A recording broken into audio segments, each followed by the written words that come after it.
Turn our attention to security matters, where the Nigerian army has dismissed media reports suggesting that there is a leadership vacuum following the absence of the Chief of Army Staff, Lieutenant General Taoreed Lagbaja. And I'll be speaking with CEO Security Watch Africa, Patrick Agbambu, who is joining me on the news. Thanks so much for joining us, Mr. Agbambu. In recent days, rumors circulated that a new Chief of Army Staff was appointed, only for the Defense Headquarters to deny this and issue a stern warning against spreading coup-related speculations.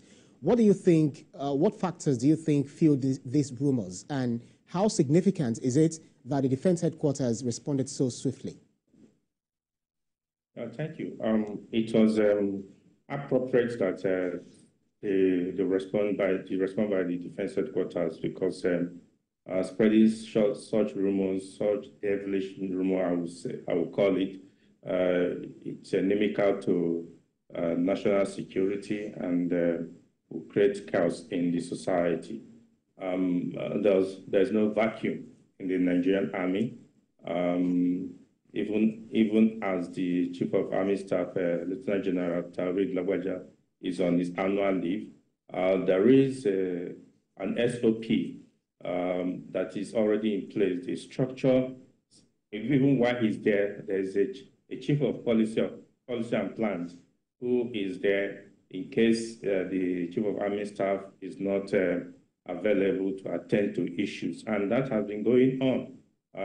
Communications have been going on, different issues have been treated. So there was no vacuum in the first instance to talk of appointing and acting Chief of Army Staff. And the statement released earlier by the Director of Army Public Relations did not say a new Chief of Army Staff was appointed. The statement actually said that, acknowledge that there's no vacuum, the Chief of Army Staff is on leave, and the Chief of Policy and Plan is acting and taking briefs from the various divisions and various brigades and commands. So there was no need for such rumors. Right. And so the main supervisor of the Nigerian Armed Forces, which is the Defense Headquarters, had to step in and to clear the way, clear the news, and issued a very stern warning to those who are trying to create problem in the country. But if you look at it, there seems to be a growing sensitivity around military appointments and coup rumors, especially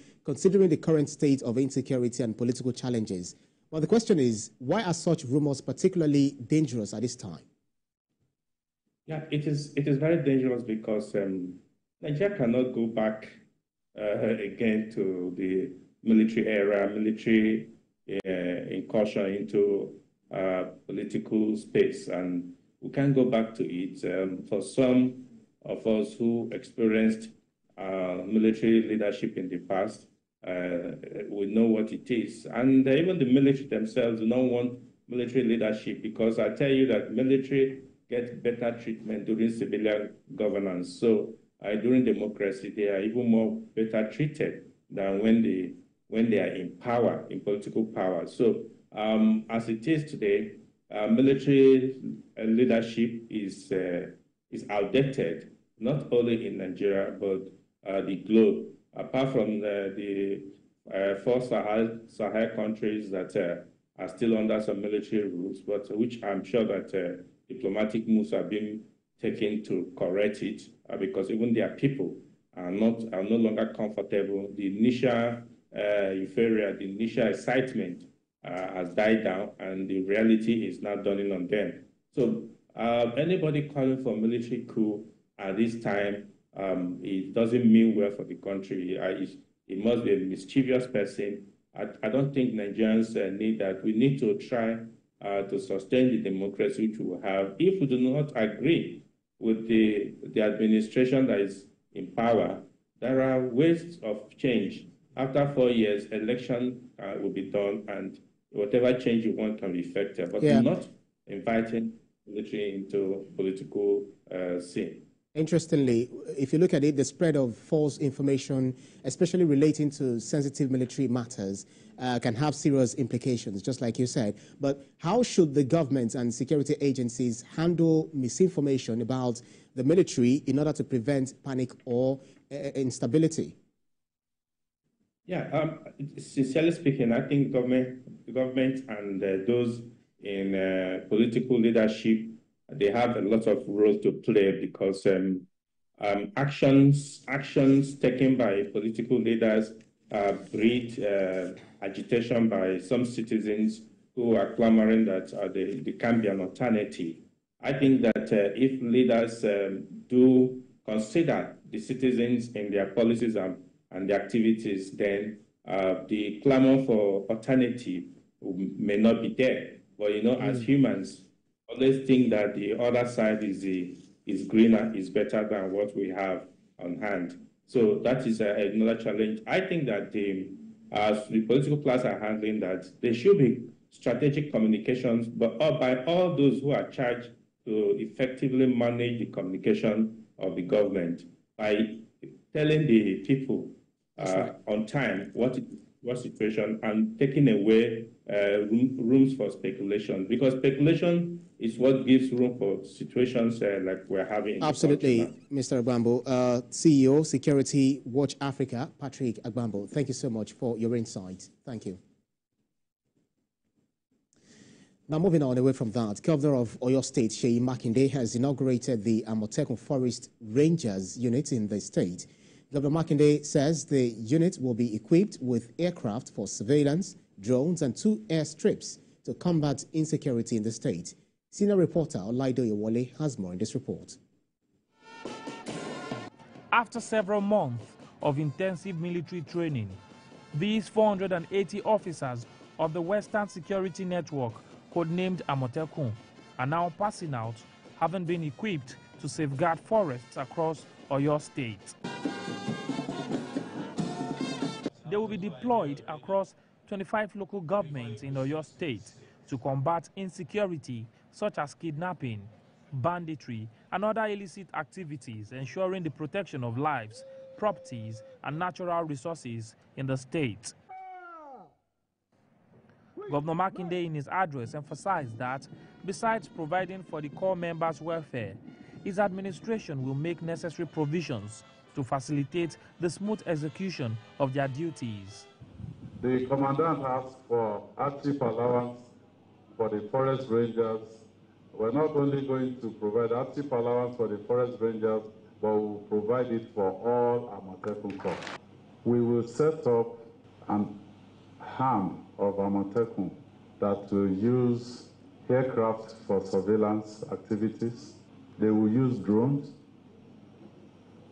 and we will set up 2 airstrips, one in Igbeti, along the local government area, and one in Otu, the Tesiwaju local government area. This passing out ceremony for additional Amotekun recruits brings the total number of corps members to 2,500 and are expected to augment the efforts of existing security agencies to maintain law and order in Oyo State. The group gathering today will play a pivotal role in dominating our forests. With 24 hours patrol, both static and mobile patrol, ensuring that our farmers can work without fear and our natural resources are protected from illegal exploitation. The training of the Oyo Amotekun corps members marks a significant milestone in enhancing the security architecture of Oyo State. Olaido Yewole, TVC News, Isheyin, Oyo State. Now to Bayelsa State, where Governor Diri has condemned the rate of high-profile oil theft in the Niger Delta. He made this known when the Joint Monitoring Team on Oil and Gas Defense Headquarters, Abuja, visited the government house in Yenagoa. Joseph Kunde has the details. The Joint Monitoring Team of the Defense Headquarters, Abuja, is the military arm responsible for all activities related to the extraction, transportation, and security of crude oil and gas in Nigeria. Paying a courtesy call on Governor Diri at the government house, they seek partnership in ensuring the safety of the oil and gas infrastructure in Bayelsa State. We are delighted to see the progress made by His Excellency in infrastructure development, social welfare, environmental conservation, and safeguarding the oil and gas activities within Bayelsa State. Your Excellency, I would like to express our gratitude to you for your warm welcome and hospitality. We look forward to further collaboration and partnership with your government. The governor bemoans the involvement of some military personnel in oil theft while seeking more responsive action by oil companies in the state. It will be very sad and odyssey for us to see our own military. When those allegations are being bandied, I feel very bad. It's as if there is no end to these oil thefts and sabotage in our region. Because even the security forces that are supposed to work with the civilian authorities to bring this to an end are also involved in the oil theft, then there will be no end to it. And so I'm happy that you are taking this lead, and I can assure you of our support. We have started it, and we will support you and work with you to ensure that our production is shored up, our environment is not polluted the way it is polluted today. These oil companies also have the responsibility to ensure that their equipment are changed on time.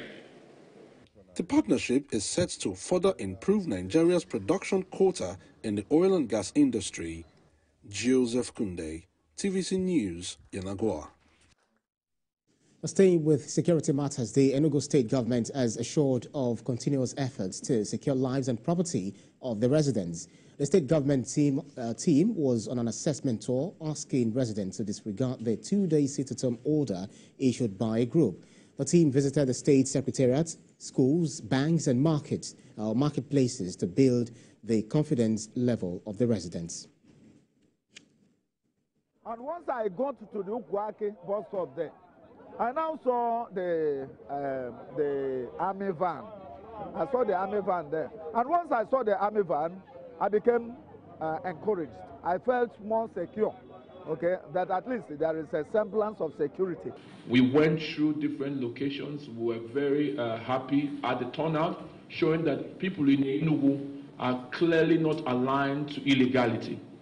So what you're seeing today is a demonstration of people's support for a government and a leadership that completely understands the value of hard work and continues to support their people by creating a sense of security, safety for them to do their business. Any action by person or persons in the maker to peace of the state will be ruthlessly dealt with, I can assure. Let them know, and I want to advise all the parents who are children and their ways to make, you have to be very careful and advise them to be of good behavior and not to associate themselves. Still ahead on TVC News at 1. You're watching TVC News at 1. To other stories, the Corporate Affairs Commission has expressed its willingness to reposition itself in line with the presidential mandate. The agency says it's introducing artificial intelligence to its system in line with global standards. Senior reporter Funam Joshua has the details. These are senior officials and staff of the Corporate Affairs Commission, led by the Agency Registrar General Hussaini Magaji. They are here on a retreat organized to reinvent and recreate the agency toward taking significant steps to repositioning itself as a customer-centric organization that satisfies the aspirations of both national and global businesses. And one way to go in achieving that dream is a mass deployment of AI to perform certain tasks in the Commission to meet constant changes in human needs. Repositioning the Corporate Affairs Commission for enhanced service delivery is a theme of the event that lasted for 2 days. We hope that in the next few years now, Corporate Affairs Commission, you can achieve registration in the Corporate Affairs Commission. Within 5 minutes, you can able to register your businesses anywhere you are. Hoping in the next 2 or 3 months now, we are going to launch a app where you can do all the transactions in the Corporate Affairs Commission through the app. In the next 1 year, we are hoping the CAC now to be one of the best company registry in the whole world. At present now, we are the largest company registry in this continent. So we want to make it one of the best in the world. The meeting resolves to transform and restructure the agency to a customer-centric global registry. Funam Joshua, TVC News, Jos. And back here in Lagos State, 10 students from Lagos State University, LASU, have emerged as top performers in a nationwide virtual test organized on the mobile classroom app. The students were celebrated during a check presentation ceremony at the university. Representing the Vice Chancellor of the Lagos State University, Deputy Vice Chancellor Professor Olofunsho Omobinto, commended the students for making the institution proud, highlighting the university's commitment to academic excellence. Normally, we have a slogan in LASU that we are LASU, we are the greatest. And what has happened today has equally demonstrated, or once again demonstrated, that LASU is great, that we are LASU, we are great. Some of our students here that have won it may not have the fund or the capacity to actualize some of their dreams, but with the award, with what they have won today, the mobile classroom app has given them the support. By winning, they are giving them the support, and the money given to them is going to kickstart some of their dreams. I think that's basically the importance of it. It's not just to learn, because we know the challenge we have in the educational sector affect lecturers too, their well-being. Even the institutions, they are lacking funding. So we feel with lecturers having that kind of opportunity, they'll be able to have access to funds, and they'll be able to impart more knowledge by virtue of granting their students access to learning anywhere they are.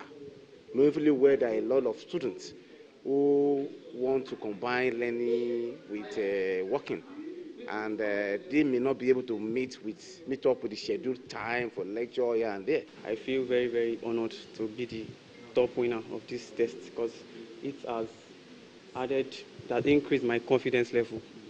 My self-esteem has gone up, and I am not scared to be here today. The app was a user-friendly app, and the test was something. Actually, we did it just for, we were thinking it was our test, like our lecturer test, but when we got in and we did it, it was relating to what they've taught us, and it was I'm not saying very easy, but it was relating to what they taught us, and we did it. We're not expecting any prize, but being part of the top winners, I was really excited, and it was really motivating. It was really motivating, because in this Nigeria, nobody's expecting something like that. Now, still in Lagos State, juveniles at the Special Correctional Center for Boys, Oregon, are now benefiting from a junior secondary education program. The Center for Legal Support and Inmate Rehabilitation kicked off the initiative in partnership with the Lagos State Ministry of Youth and Social Development. According to the organizers, this initiative is in a bid to ensure that young inmates are not deprived of quality, accessible and sustainable education. Under the Child Rights Law of Lagos State, the compulsory free universal education is for basic education, and then up to GSS 3. The SS 1 to 3 is optional. A child may choose not to go further in academics and just decide to go and learn or be trained in one occupation. But at least government should provide for this. And of course, the university won under the state law. To the boys, I want to emphasize that your current circumstances do not define your potential or future. As we all know, education is the key to unlocking possibilities, and we are committed to providing you with the tools and support necessary for growth. Every child has the right to free, compulsory, and universal education. Yet for too long, children in our juvenile detention centers have been left behind in some ways. Today, with the invaluable support of the Lagos State Ministry of Youth and Social Development, we are taking a decisive step to change this reality. We're here not just to launch a program, but to fulfill a promise that every child, no matter their circumstances, will have access to education they deserve. The society is responsible for the life of the child, and for whatever thing they turn out to be. We all have the responsibility to watch them grow, not just grow, but grow to be positive and productive members of the society. Now, the United Kingdom Home Office International Operations says its collaboration with Nigeria on the fight against substance abuse and illicit drug trafficking is yielding positive results. Head of UK Home Office International Operations, Victoria Pollin, stated this when she led her colleague, Christopher Hawksfield on a courtesy visit to the chairman, chief executive officer of the NDLEA, Brigadier General Mohammed Buba Marwa, retired, to sign a renewed memorandum of understanding between HOIO and NDLEA in Abuja on Monday, the 21st of October 2024.